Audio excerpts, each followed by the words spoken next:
What's up, YouTube? This is Genesis 121, giving you guys my long overdue 2-year update on the 140-gallon mixed reef aquarium.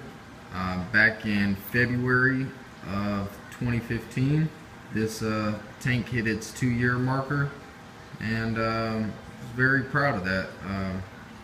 For a lot of people, they may not be able to make it that far and have success, but this tank has gone through a lot over the 2 years. Started out as just a fowler with just fish in there and some live rock.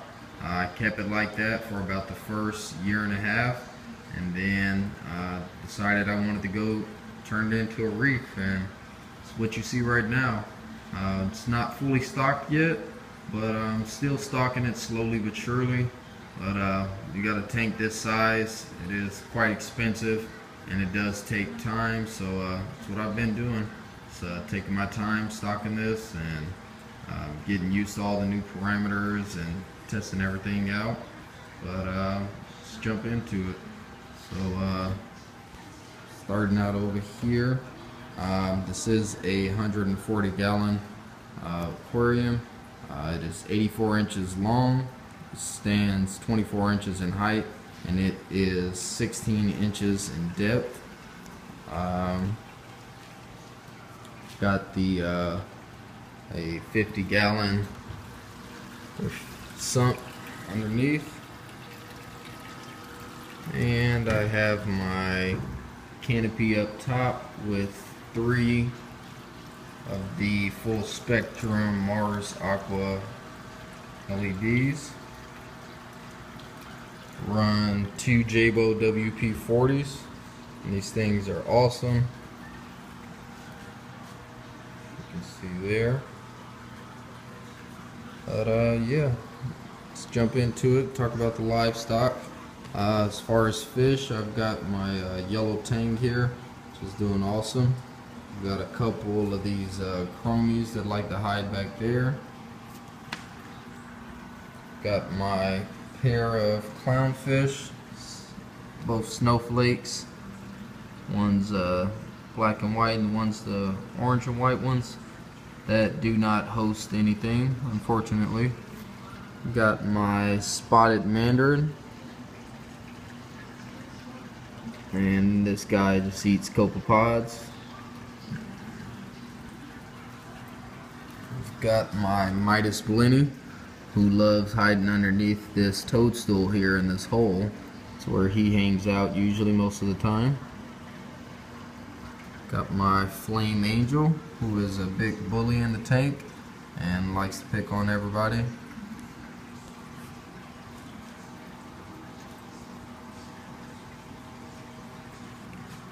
And I have my scribble rabbit fish in here, but he's probably hiding.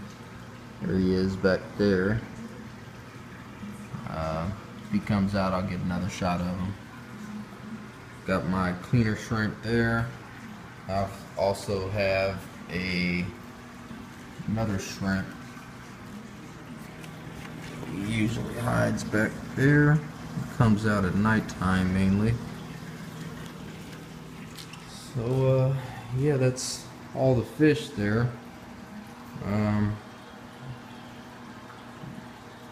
Jump into the corals. So over here on the left side of the tank is my zoanthid paligarden, and it's been doing alright. It was a lot better previously, but for some reason, I don't know, I've had a lot of them melting away, some not opening up. It's the Zogarden has been on the decline. I haven't really figured it out. I just lowered the intensity of the lights and hoping that maybe that could be a reason, but for the ones that are doing good, they look pretty good. You can see a lot of these colonies have grown out from what they were before, especially this one right here. This is just like a weed. It's crazy.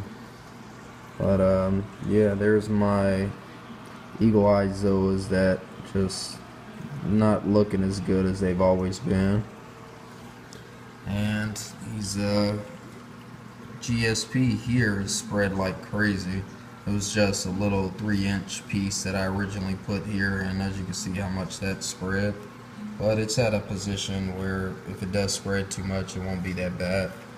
I've got my Duncans here, and these things started off as just a couple heads and they've developed to what you see now. Got my bubble tip anemone, and this guy, I bought him real tiny, probably about the size of a $50, and he's grown to what you see now, and it's just awesome. He stays bubbled up, looks great. Usually feed it maybe once a week, just trying to get that growth going, but really nice coral here.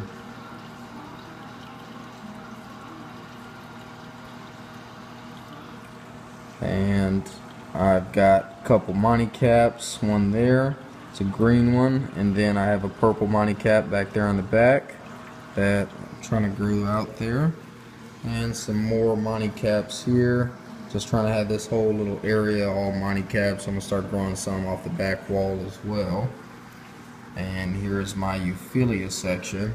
I've got a green hammer there, another hammer coral, the purple tip one, and then I've got a frog spawn here that is just really nice. And recently I added a octo spawn, which is nice. It's still getting used to the higher flow, so that's why it's more closed up. And back behind there is where I'm going to throw a couple torches. So down here I've got some soft corals, got a Kenya tree and a coat coral there. Got my leather toadstool that is getting really large. This thing's just growing tremendously. It's probably going to take up this whole area there. And down here I've got my pulsing xenia, and this thing is grown. It's all started out as from this piece right here, and it spread to what you see now. So this stuff is growing like mad. And then here's my whole little candy cane trumpet section. I don't get much growth or anything out of these. They just, whatever I buy them at, that's pretty much where they stay.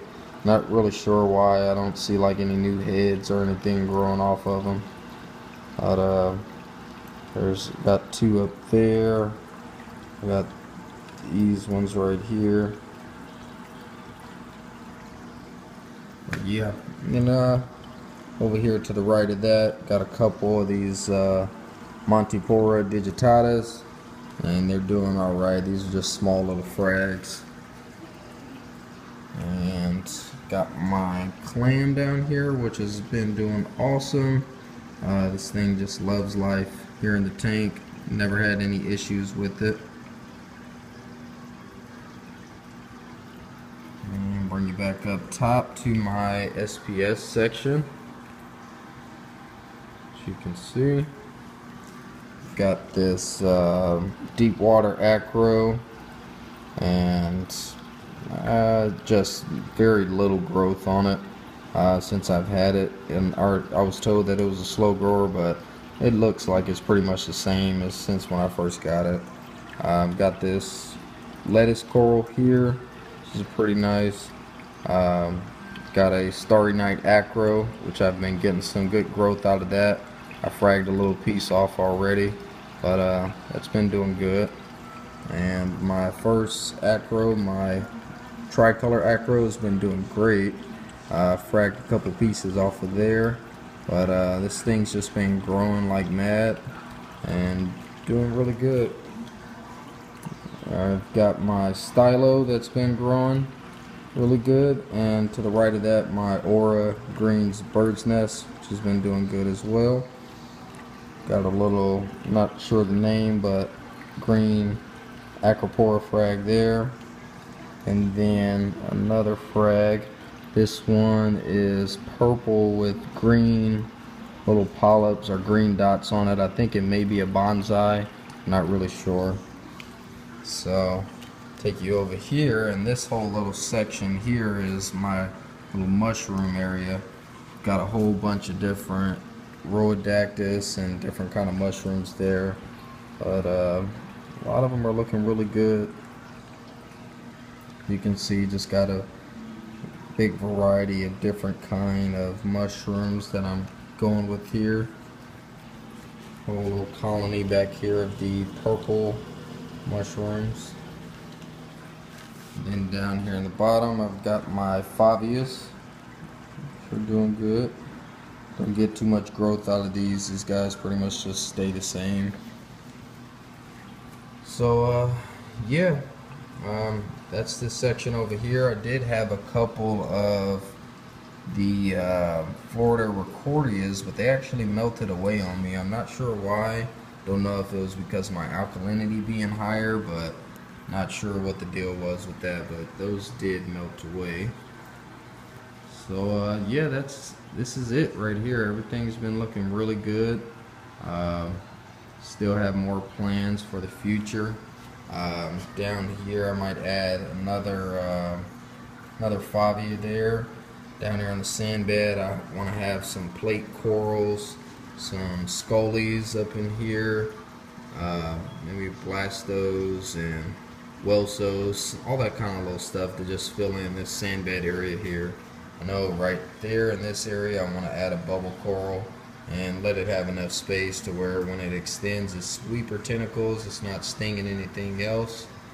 But yeah, besides that, I have been dealing with algae issue on the rock. As you can see there on the rocks, it's just seems to be, it's not like green hair algae where it's growing like all over the place in a hair form. This is just more like a film that grows on the rocks, and it's kind of annoying because it's not that visually appeasing, but there's some areas that it's more than others. But take you downstairs to the sump refugium, or sump right now.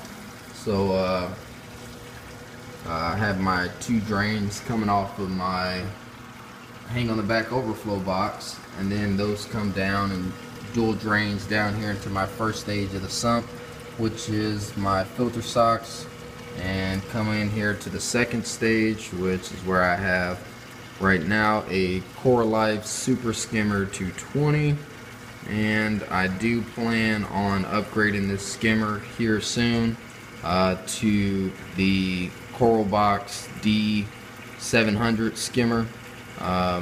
Has the J-Bow pump on it, and it's what I plan on going with. Got a 400 watt heater down here, and I have my Bulk Reef Supply dual media reactor, in which I'm running the Bulk Reef Supply GFO and the ROX carbon, and that stuff works great. In the future I think I might upgrade the GFO to the high efficiency GFO, just to see if maybe that might be able to remove some of that film algae that I have going. And here in the center stage I've had a lot of changes going on with this. First it was a refugium, then my refugium started to decline, so I pulled everything out of the refugium. I sold the refugium, I turned it into a frag tank where I had another light suspended above, and the frag tank was doing alright down here, but I was getting a lot of algae growth and it just wasn't looking too good for me. Corals that were down there weren't really liking it too much, so I sold the light and pulled this out, and now I'm thinking about turning it back into a refugium, but maybe trying Caulerpa this time instead of the Cato that I had in there before. But yeah, I have the 18 watt UV sterilizer that I'm also running on this tank, and over here I have the J-Bow DCT 8000 return pump, and highly recommend that pump. It's super quiet, and also really like the controllability of it. On there you've got the feed mode, and then you've got the ability to be able to turn up the pump and turn it up and down to control it.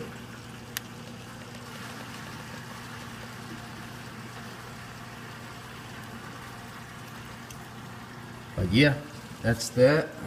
Another addition of mine that I have, bought this Jabo dosing pump, the DP4. I haven't set it up yet, but I do have it. I just have to really get on top of finding out what my levels are and what my needs are for this tank, and then I can start getting going on that. Got my 30-gallon auto top off tank here that I put the BRS Kalkwasser in, and that does great at really stabilizing my calcium. I can't even remember the last time I've added calcium to this tank. Mainly the only thing that I do have to add to this tank is alkalinity, but besides, calcium and magnesium levels just stay the same consistently. Got my Digital Aquatics Reef Keeper Elite here, and that's what's been controlling the tank, and everything's been doing great there.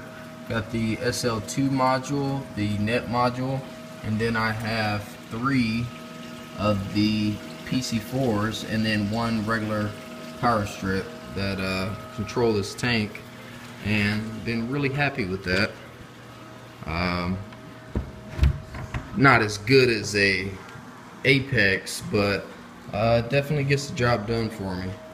So there it is. That's my 2-year update. Hope you guys enjoyed.